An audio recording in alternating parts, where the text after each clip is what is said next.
એસઓજીએ Bhavnath post ઓફિસેથી પાર્સલમાં મગાવેલો 4.239 kilo ગાંજો ઝડપી લીધો છે. પાર્સલ લેવા આવેલા 2 આરોપીઓની ધરપકડ કરી રૂપિયા 2.51 લાખથી વધુનો મુદ્દામાલ જપ્ત કરાયો છે. ઓડિશાના સપ્લાયર સહિત કુલ 7 આરોપીઓ સામે એનડીપીએસ એક્ટ હેઠળ ગુનો નોંધાયો છે. સુરતમાં રેડ એલર્ટ વચ્ચે ધોધમાર વરસાદથી અનેક વિસ્તારોમાં જળબંબાકારની સ્થિતિ સર્જાતા શાળા કોલેજોમાં રજા જાહેર કરાઈ છે. ઉમરપાડામાં બપોરે 12 વાગ્યા સુધીમાં 283 મિલીમીટર વરસાદ નોંધાતા અનેક માર્ગો બંધ કરાયા છે. ફાયર, એનડીઆરએફ અને તંત્ર એલર્ટ પર છે, જ્યારે નાગરિકોને ઘરમાં રહેવાની અપીલ કરાઈ છે. सूरत में कल रात से ही लगातार बारिश हो रही है. तकरीबन तमाम जो तहसील है उसमें बारिश हो रही है. सबसे ज़्यादा उमरपाड़ा में सुबह 2 बजे से लेकर 6 बजे तक 10 इंच जितनी बारिश हुई और सुबह 6 बजे से लेकर 10 बजे तक भी 7 इंच जितनी बारिश हुई है. उसके अलावा बारडोली, महुआ, पलसाना, कामरेज जैसे इत्यादि उलपाट वगैरह तहसील में भी काफ़ी बारिश हुई है. सूरत सिटी में भी तकरीबन 1.5 से 2 इंच की बारिश सुबह 6 बजे से 10 बजे तक हुई है. अभी सिटी के अंदर बेलवड़ खाड़ी जो है वो डेंजर लेवल से ऊपर चल रही है. उसके अलावा की जो खाड़ी है उसका पानी है जो अभी उसके डेंजर लेवल से नीचे में है. सिटी में जो बारिश है वो स्टेडी अभी बारिश हो रही है और सूरत जो रूरल एरिया है वहाँ पे भी अलग अलग तहसील में अभी बारिश स्टेडी है. हम लोग सूरत में कुल एनडीआरएफ की 1 टीम और एसडीआरएफ की 3 टीम शहर में और एक रूरल एरिया में एक एसडीआरएफ की टीम अभी मौजूद है, ताकि कोई भी अगर इमरजेंसी सिचुएशन आती है तो उसको हम लोग टैकल कर पाए. कल रात को सूरत शहर में तकरीबन 2200 से ज़्यादा लोगों को सेफ जगह पे उनका पहले ही स्थलांतर किया गया था.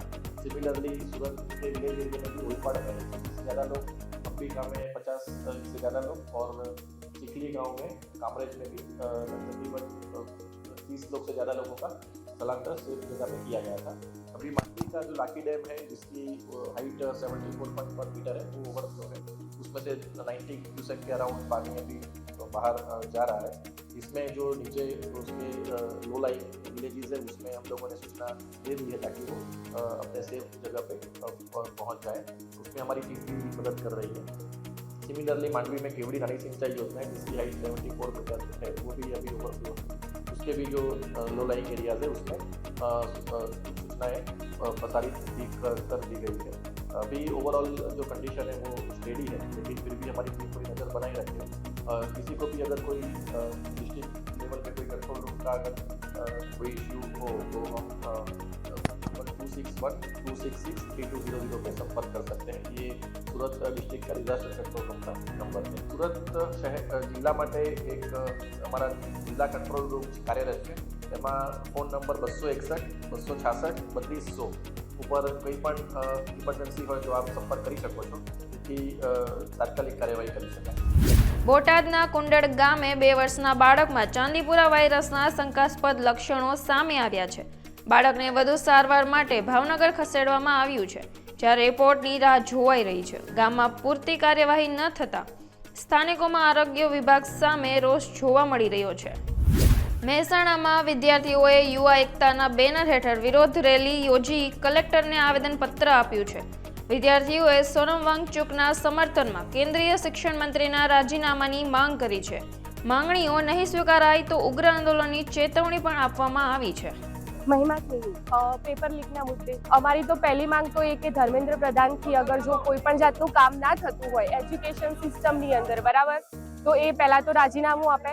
એજ્યુકેશન સિસ્ટમની અંદર જેટલા પણ ફોલ્ટ અત્યારે ચાલી રહ્યા છે, દાખલા તરીકે પેપર લીક, બરાબર, કોમ્પિટિટિવ એક્ઝામની અંદર કોઈ પણ જાતના સેટિંગ થવા, વારે ઘડીએ બધા સ્ટુડન્ટ કેટલા બધા સુસાઇડ કરી રહ્યા છે આપણે જોયું જ છે. હમણાં નીટના પેપરની અંદર બીજી ઘણી બધી કોમ્પિટિટિવ એક્ઝામ હતી. ગુજરાતની અગર જો વાત કરીએ તો આના પહેલાં 2019ની અંદર 20ની અંદર સચિવાલયના બીજા ઘણા બધા પેપર લીક થયેલા જ છે. તો અમારી તો એક જ માંગ છે કે ભારતની અંદર જેટલી પણ એક્ઝામ્સ છે, એન્ટ્રન્સ એક્ઝામ હોય અથવા તો બીજી કોઈ કોમ્પિટિટિવ એક્ઝામ હોય અથવા એજ્યુકેશન સિસ્ટમ, આપણે જોઈએ છીએ કે કમર્શિયલાઇઝેશન ઓફ એજ્યુકેશન એજ્યુકેશન અત્યારે ચાલી રહ્યું છે. છેલ્લા 10 વર્ષની અંદર ઘણી બધી ગવર્મેન્ટ સ્કૂલ જે છે 90,000થી પણ વધારે ગવર્મેન્ટ સ્કૂલ છેલ્લા 10 વર્ષની અંદર બંધ થઈ ચૂકી છે. એના સામે એટલી જ પ્રાઇવેટ સ્કૂલો ચાલુ થઈ રહી છે. તો આ જેટલી પણ વસ્તુઓ છે એજ્યુકેશન સિસ્ટમની અંદર એ બધી જ બંધ થવી જોઈએ.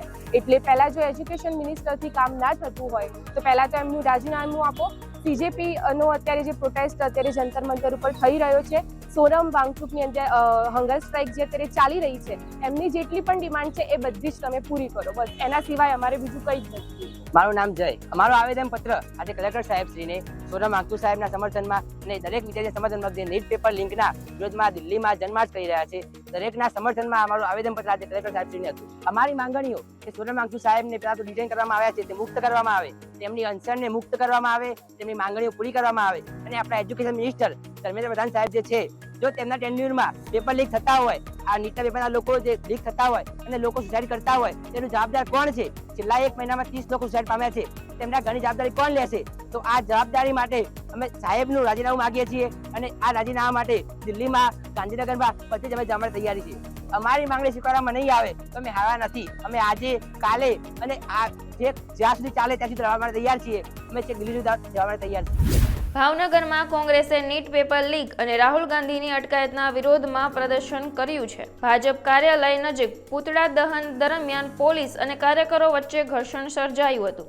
પોલીસે શહેર કોંગ્રેસ પ્રમુખ સહિત આશરે 50 કાર્યકરોની અટકાયત કરી છે.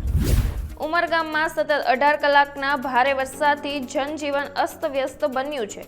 ઉમારણ ગામનો પુલ તૂટી ગયો, જ્યારે અનેક વિસ્તારોમાં પાણી ભરાતા વાહન વ્યવહાર ખોરવાયો છે. તંત્ર રાહત કામગીરીમાં વ્યસ્ત છે અને લોકોને સતર્ક રહેવાની અપીલ કરાઈ છે. રાજકોટ PCB પોલીસે ટ્રકમાં ચોરખાનામાં છુપાવી લેવાતો વિદેશી દારૂનો જથ્થો ઝડપી પાડ્યો છે. 1200 બોટલો, ટ્રક અને મોબાઈલ સહિત રૂપિયા 13.15 લાખનો મુદ્દામાલ જપ્ત કરાયો છે. એક આરોપીની ધરપકડ કરાઈ છે, જ્યારે 3 આરોપીઓની શોધખોળ ચાલુ છે. માધવપુર ઘેડમાં વાતાવરણમાં પલટા બાદ દરિયામાં ભારે કરંટ સાથે ઊંચા મોજા ઉછળ્યા છે. દરિયાનું પાણી કિનારે પાર્ક કરેલી માછીમારોની હોડીઓ સુધી પહોંચી ગયું છે. તંત્રએ લોકોને દરિયા કિનારેથી દૂર રહેવા અપીલ કરી પોલીસ બંદોબસ્ત ગોઠવ્યો છે. પોરબંદર જિલ્લાના માધવપુર ઘેડ ખાતે હાલ આપણે સમુદ્ર કિનારે આવી ચૂક્યા છે. હું આપને બતાવવાનો પ્રયત્ન કરીશ કે મારી પાછળ દરિયામાં 3 થી 4 ફૂટ જેટલા મોજા ઉછળી રહ્યા છે અને તે મોજા મચ્છીમારોની હોડી સુધી પહોંચી રહ્યા છે. જેથી વહીવટીતંત્ર દ્વારા મચ્છીમારોને દરિયો ન ખેડવાની સૂચના આપી દેવામાં આવી છે. પોલીસ દ્વારા પણ ચુસ્ત બંદોબસ્ત ગોઠવી દેવામાં આવ્યો છે અને લોકોને પણ પોલીસ દ્વારા સૂચના આપી દેવામાં આવી છે કે દરિયા કિનારે ન જવા.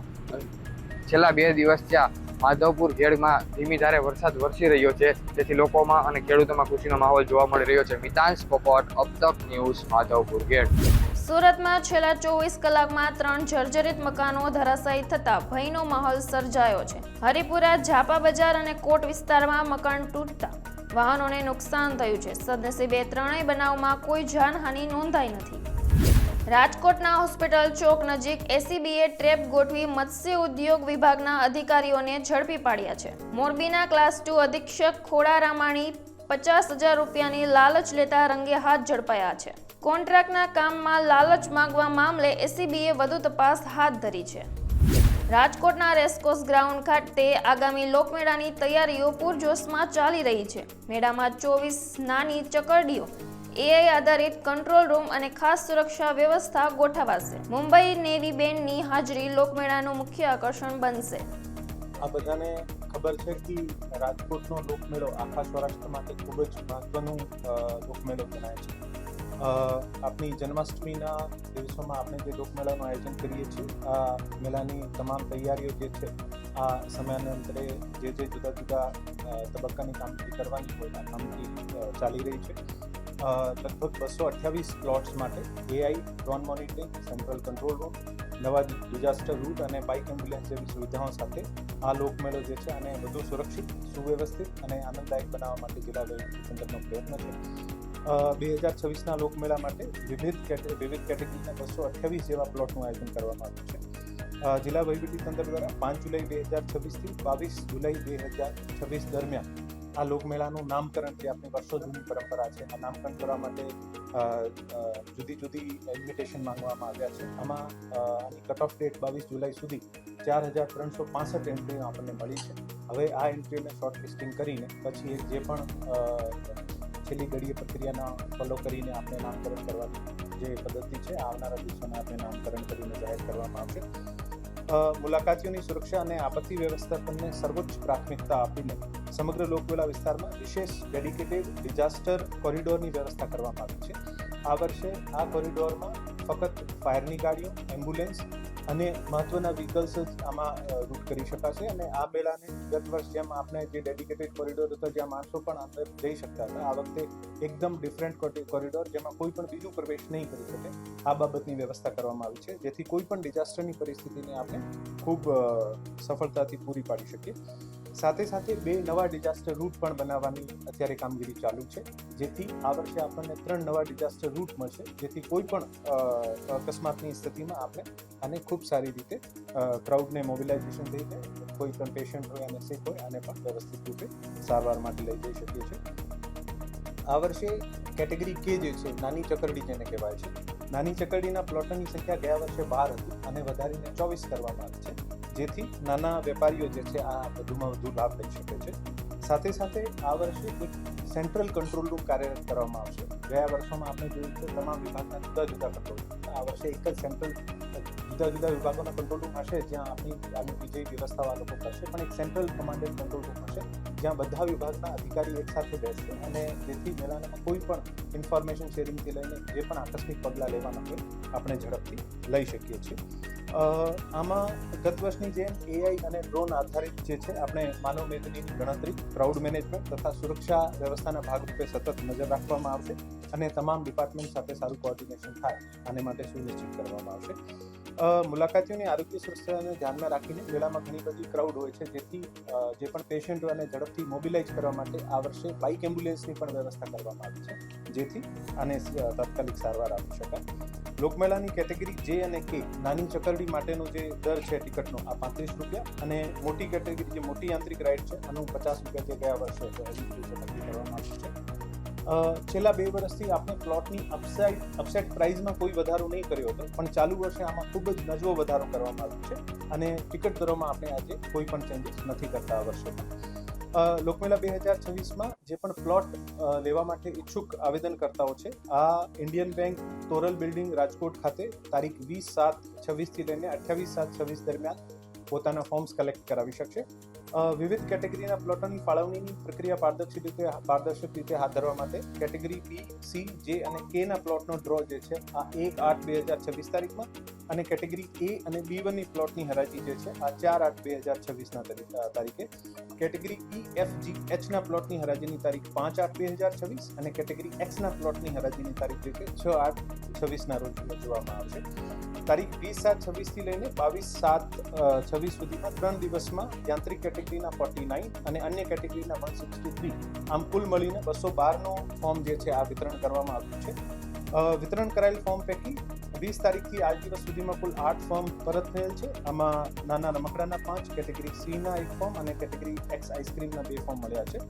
આ મેળાને ખૂબ સારી રીતે રાજકોટના તમામ નગરજનો, મીડિયાના મિત્રો, સરકારના તમામ વિભાગો, ખાસ કરીને પોલીસ વિભાગ, કોર્પોરેશનની મદદ લઈ આ મેળાને ખૂબ સારી રીતે સુવ્યવસ્થિત રૂપે અને ખૂબ જ સુરક્ષાની દ્રષ્ટિથી ઇમ્પોર્ટન્સ આપીને આને પૂરો પાડવા માટે પ્રયત્નો કર્યા. યાંત્રિક રાઇડ્સની સેફટી નોર્મ્સની પ્રક્રિયા માટે અગાઉમાં પણ સરકારે ઘણા બધા પરિપત્ર બહાર પાડ્યા છે અને SOP નક્કી થઈ છે.